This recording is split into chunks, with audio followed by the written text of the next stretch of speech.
विघ्न विनाशक गणेश जी उनकी समझदारी और चतुराई की वजह से एक बहुत लोकप्रिय देवता हैं।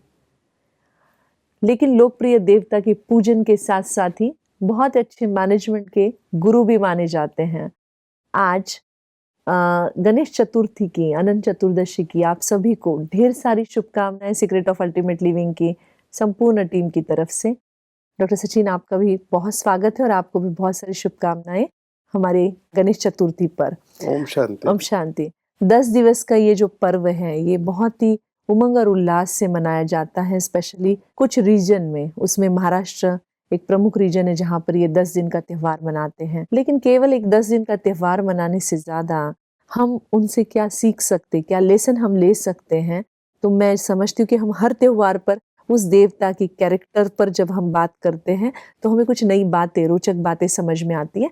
तो वो तो हम देखेंगे, लेकिन पहले हम आध्यात्मिक रहस्य गणेश चतुर्थी का जानना चाहेंगे। बहुत सारी बातें हैं इसमें, बहुत सारी कहानियां आती है और बहुत अच्छा उसका रहस्य है। गणेश का जन्म जो दिखाते हैं वो पार्वती जो उनकी माता है वो अपने शरीर के मैल से उसको जन्म देती है और उसको अपनी रक्षा करने के लिए रखते हैं। और फिर बाद में स्टोरी में ऐसे आता है कि शिव जी जब आना चाहते हैं तो वो बालक उनको रोकता है, क्योंकि उनको पता नहीं होता है किसका पुत्र है। तो वो क्रोध में आकर उसका सिर काटते हैं और फिर उसके ऊपर हाथी का सिर लगाते हैं।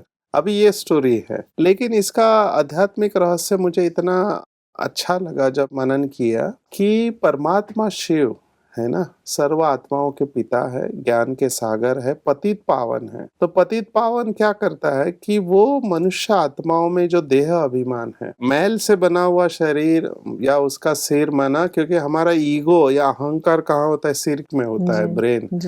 तो उस अहंकार के सिर को काटकर एक बुद्धिजीवी माना सबसे बड़ा ब्रेन जिसका होता है वो हाथी का होता है और उसकी बहुत सारी विशेषता होती है। तो वो सिर लगाना माना अभिमान का सिर तोड़कर उसको ज्ञान का सिर लगाना।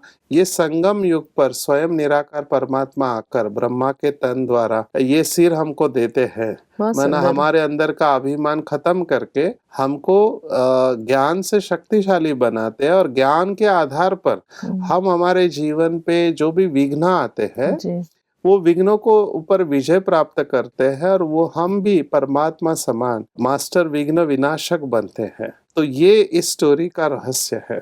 बहुत सुंदर। जो सिर उनको बताया है और वहाँ के जो सारे ऑर्गन्स बताए हैं, चाहे उनका वो सूंड हो, चाहे वो कान हो बड़े बड़े, क्योंकि हाथी का ही बताया, उसके हर एक की अपनी अपनी एक विशेषता है। बहुत सुंदर विशेषता है हर एक की। तो मैं तो पहले कान के ऊपर आऊंगा, क्योंकि मैं काउंसलर हूँ और कान से हम सुनते हैं। और इस समय हम देखते हैं कि हम 2 शब्द इस्तेमाल करते हैं मैनेजमेंट में, एक हियरिंग एंड लिसनिंग। हियरिंग माना केवल ऊपर से सुनना, बिना समझे हुए सुनना, दिल से ना सुनना, और दूसरा होता है दिल से सुनना, सामने वाले को समझने की कोशिश करना और अच्छी तरह से सुनना, उसको बिना इंटरप्ट किए हुए सुनना। तो इस समय कौन सा सुनना ज्यादा है? इस समय ऊपर ऊपर का सुनना ज्यादा है। और सबसे बड़ा कंप्लेंट इवन डॉक्टर से भी पेशेंट का रहता है कि डॉक्टर हमारी सुनते नहीं है। जबकि सुनना भी एक प्रकार की चिकित्सा है। एज ए काउंसलर मैं इसका महत्व समझता हूँ कि हम एक लिसनिंग करते जिसको हम कहते कंपैशनेट और एम्पैथेटिक लिसनिंग। तो केवल हम जब सामने वाले को अच्छी तरह से सुनते हैं तो भी उसकी बीमारी ठीक प्रॉब्लम उनकी सॉल्व होती है। उसको लगता है किसी ने मेरा सुना। और जब वो जो सुनाता है वो हम फिर से रिपीट करते हैं, अच्छा तुम ये कहना चाहते हो, ये प्रॉब्लम है तुमको, डॉक्टर साहब आपने बराबर समझा। तो उसको ऐसे लगता है कि मुझे कोई समझ रहा है, कोई तो मुझे समझ रहा है। और ये सब कान में होता है। तो ये बड़े कान है, ये हमको ये बताते हैं कि सामने वाले को आप अच्छी तरह से समझने की कोशिश करना, उसको सुनो अच्छी तरह से। मैंने मेजॉरिटी लोगों में क्या देखा है, स्पेशली जब वो बड़े पोस्ट पर जाते वो सुनते नहीं है छोटों का। और सामने ही कट कर देते, आधी बात को कट कर देते हैं। और वो भी एक प्रकार का ईगो ही कहेंगे कि उनको लगता है कि मैं ज्यादा जानता हूँ तुमसे। नहीं, ये भी तो हो सकता है, कई बार बड़े लोगों के पास बहुत सारा काम होता है, बहुत सारे लोग आते हैं, तो उनको कहीं पर रुकना भी पड़ता है, वरना तो हर तो कोई उस चाहता है कि समय उनका सुने। हाँ, उस समय आपको अच्छी तरह से समझाना चाहिए। मैं आपका सुनना चाहता हूँ, लेकिन अभी मेरे पास इतना टाइम है। हमको भी पता है कई बार पेशेंट होते हैं ना, लंबी स्टोरी सुनाते हैं, तो हम बोलते हैं कि आप पूरा स्टोरी नहीं, थोड़ा ही सुनाओ, है ना। तो यस, उनको बता देना चाहिए, लेकिन बताने का तरीका अच्छा होता है ना, तो जी। सामने वाले को हर्ट फील नहीं करता। इसलिए मुझे ऐसे लगता है कि हस्बैंड वाइफ का रिलेशन हो, माँ बाप और बच्चों का रिलेशन हो, उसमें सबसे इम्पोर्टेंट है कि सुनना, लिसनिंग स्किल्स। तो वो जो है कान, वो उसके प्रतीक है कान वो कि उसके आपको प्रतीक। बोलना कम और सुनना ज्यादा है। दूसरा, आंखें जो होती है, हाथी की आंखें है ना, उसके अंदर ऐसे पता है कि दूर की चीज भी वो अच्छी तरह से पकड़ लेते दूरांदेशी हैं, होते हैं। दूरांदेशी होते हैं। तो श्री गणेश जी हमको ये बताते हैं कि हमको दूरांदेशी और विशाल बुद्धि, सिर भी बड़ा होता है, ये दो शब्द परमात्मा ने हमको मुरली में बताया कि विशाल बुद्धि और दूरांदेशी हमको बनना चाहिए। मतलब पहले से ही भाप लेना, आगे जो भी कुछ होने वाला है जी। उसको पहले से पकड़कर उस हिसाब से डिसीजंस लेना। विशाल बुद्धि का अर्थ जो हमको परमात्मा ने बताया कि सृष्टि के आदि मध्य अंत का ज्ञान आपको होना, त्रिकालदर्शी जो बताया है। फिर हर परिस्थिति में त्रिकालदर्शी बनकर कर्म करना। आप कोई भी कर्म कर रहे हैं तो सोचो कि इसका आदि क्या होगा, मध्य और अंत क्या होगा। तो त्रिकालदर्शी बनकर कर्म करेंगे तो आपको विजय प्राप्त कई बार होगी। लोग कहते हैं कि आप बहुत सोचते हो, इतना क्या सोचना होता है। त्रिकालदर्शी अगर करेंगे हम हर कर्म के आगे पीछे अभी क्या है, तो कई बार कर्म करने में देरी होगी। कई बार ऐसे सोचते हैं आप इतना डीप मत सोचो, बस अभी का सोचो। अभी आप ये फंडा बहुत लोग आजकल देते हैं, अभी का सोच के करो, आगे का किसने देखा। ठीक है, मैं समझ सकता हूँ। तो यहाँ पे हम ये उनको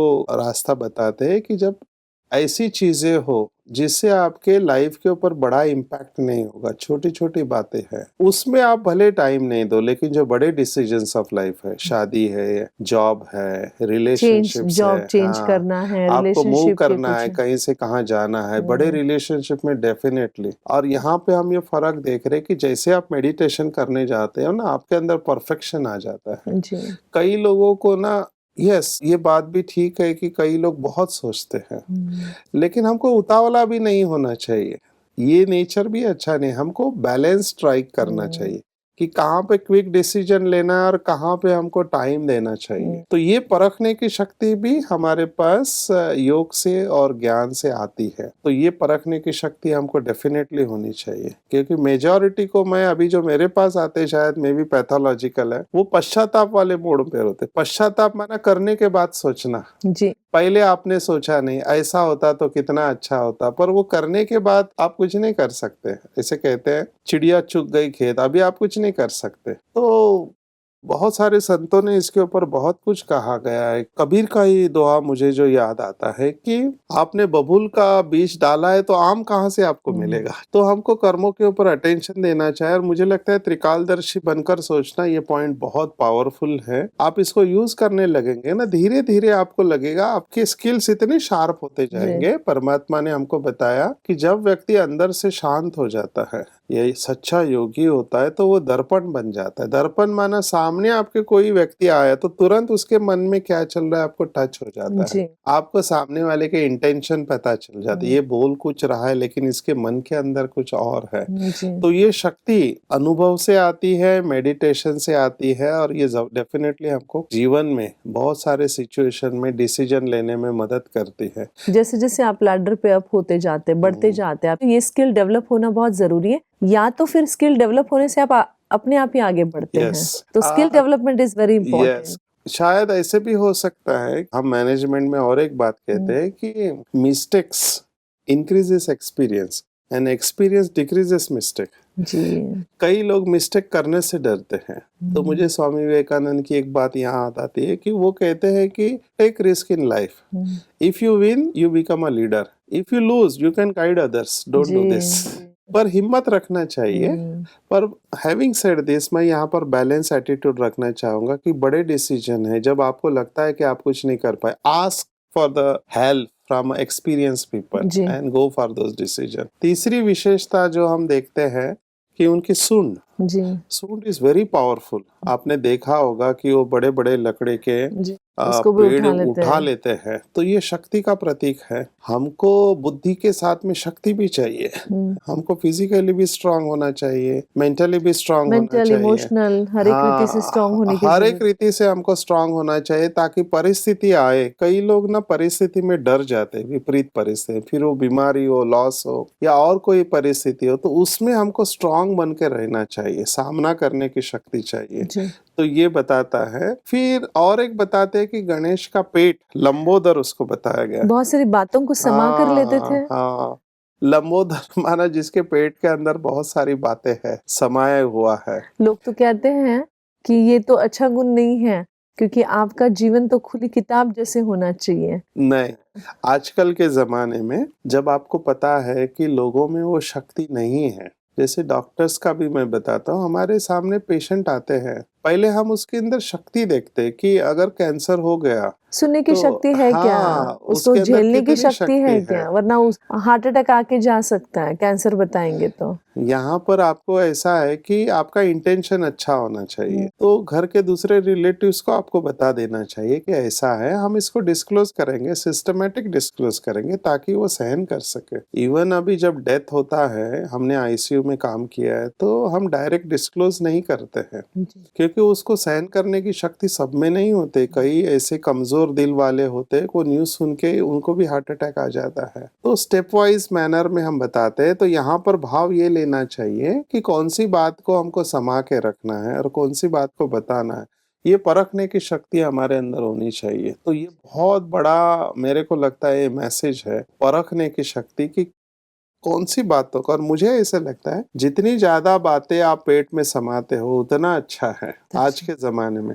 फैलाना नहीं चाहिए, क्योंकि फैलाना उससे नहीं वातावरण चाहिए, खराब होता है, वातावरण भी खराब होता है, रिलेशनशिप्स खराब होता है। कुछ लोगों को आदत होती है इसकी बात उसको सुनाने की, उसकी बात उसको सुनाने की, वो बैकफायर करती है।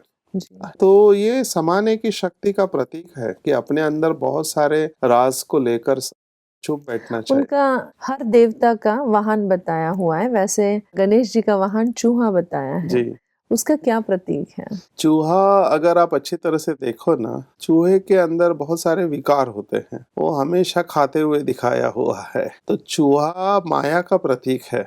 अच्छा। जिसने माया को जीत लिया है पूरी तरह से, और जीत के उसने उसको अपना वाहन बना लिया, मतलब उसी के ऊपर सवार होकर घूम रहे हैं, मास्टरी होके उसका इस्तेमाल कर रहे हैं। तो चूहे की भी विशेषता है, कोई चीज को वो अपने दांतों के अंदर से चबा के उसको तोड़ सकते हैं, है ना। तो मुझे यहाँ पर ये अर्थ दिखाई देता है कि परमात्मा शिव बाबा ने एक मुरली में महावाक्य में बताया था कि विकार कहीं जाते नहीं है, विकारों का रूप परिवर्तित होता है जी। तो काम विकार शुभ कामना के रूप में परिवर्तित होता है, लोभ अनासक्त वृत्ति के अंदर परिवर्तित होता है, क्रोधाग्नि योगाग्नि के रूप में परिवर्तित, मोह परमात्मा प्यार में और अहंकार स्वमान में परिवर्तित होता है। तो ये जो विकारों की नेगेटिव एनर्जी है उसको अपने जीवन में यूज करना चाहिए। ये गणेश जी हमको सिखाते हैं कि विकारों की एनर्जी को भी आप अपने लाइफ में यूज कर सकते हैं। तो माया को परिवर्तित करना, यूजुअली लोग समझते हैं कि माया बड़ी दुष्ट है, हमको हराती है। तो बाबा ने हमको, परमात्मा ने, शिव बाबा ने ये कहा कि माया से हार नहीं खाओ, माया आपको हार पहनानी चाहिए।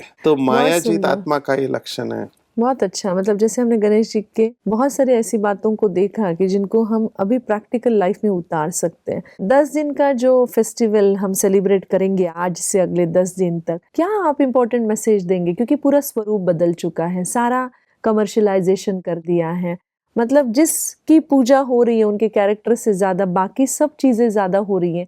इवन गीत भी बहुत खराब लगाए जाते हैं। तो कैसे, क्या प्रेरणा देंगे? क्या यूथ भी इसमें बहुत इन्वॉल्व है? कहीं ना कहीं सोशल रिलेशंस डेवलप होने के लिए ये फेस्टिवल लोकमान्य तिलक जी ने शुरू किया था, ताकि उस बहाने लोग इकट्ठे आए और कुछ ना कुछ इंटरेक्शन हो और सोशल हेल्थ बहुत अच्छी बने।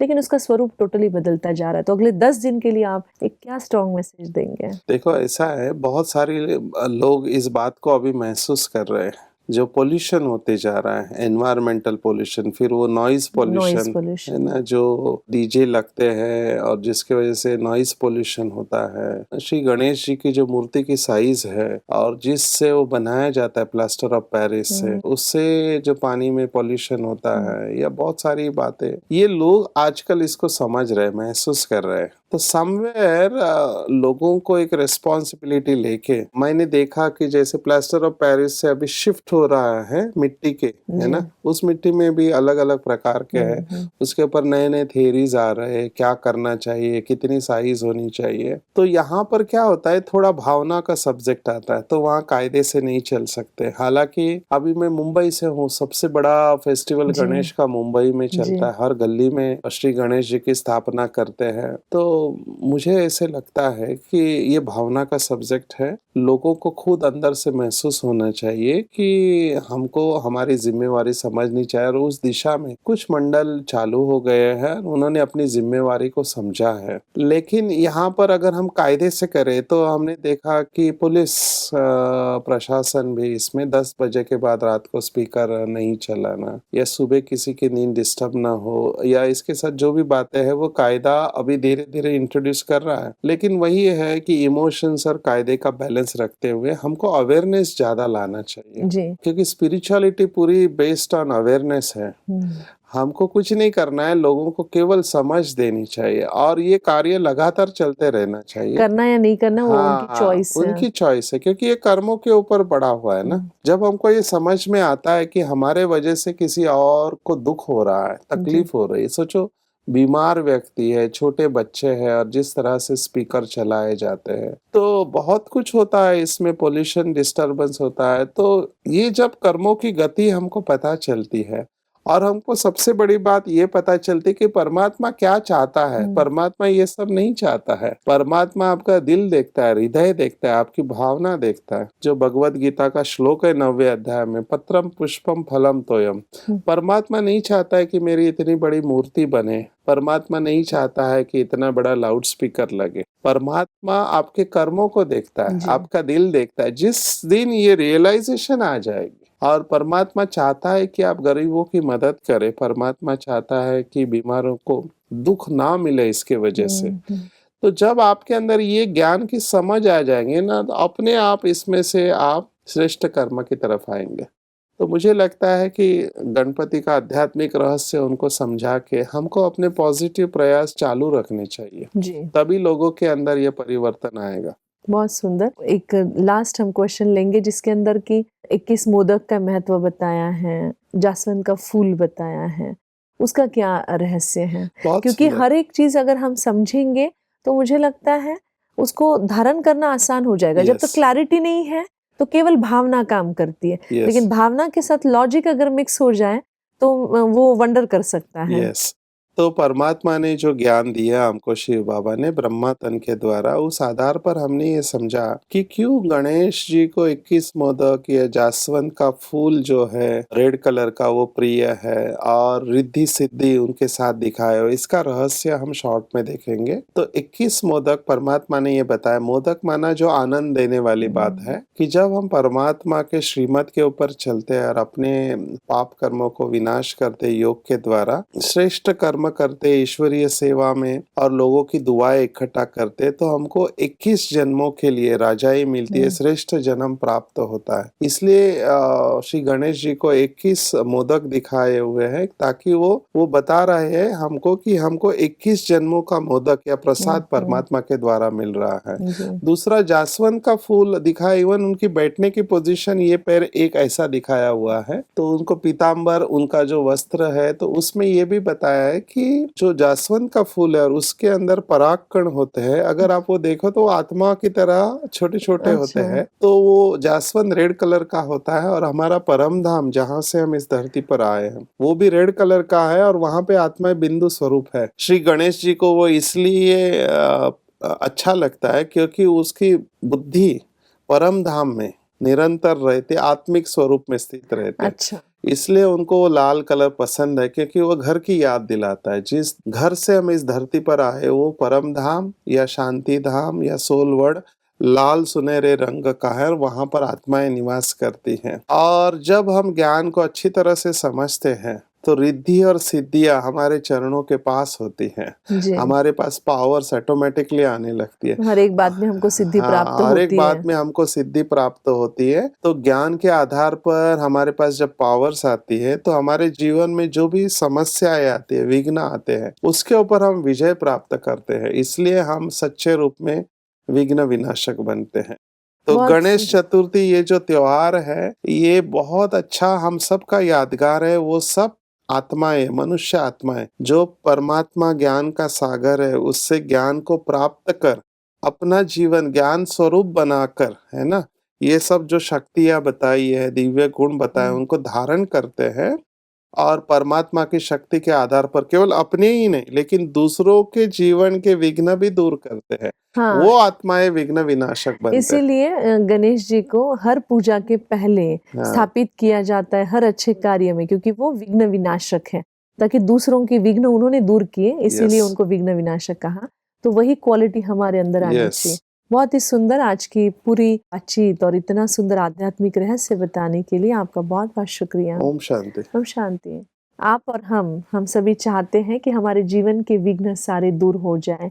क्यों ना हम ये सारी बातें आज के पावन पर्व पर श्री गणेश जी से लेंगे और हमारे जीवन में उसको कैसे धारण करना है उसके ऊपर अगर हम चिंतन करेंगे तो अगले 10 दिन हमारे बहुत खूबसूरत होंगे। आप इसको कीजिए, आपको इस पावन पर्व पर आपको बहुत सारी ढेर सारी शुभकामनाएँ फिर से हमारी टीम की ओर से। बहुत-बहुत शुक्रिया।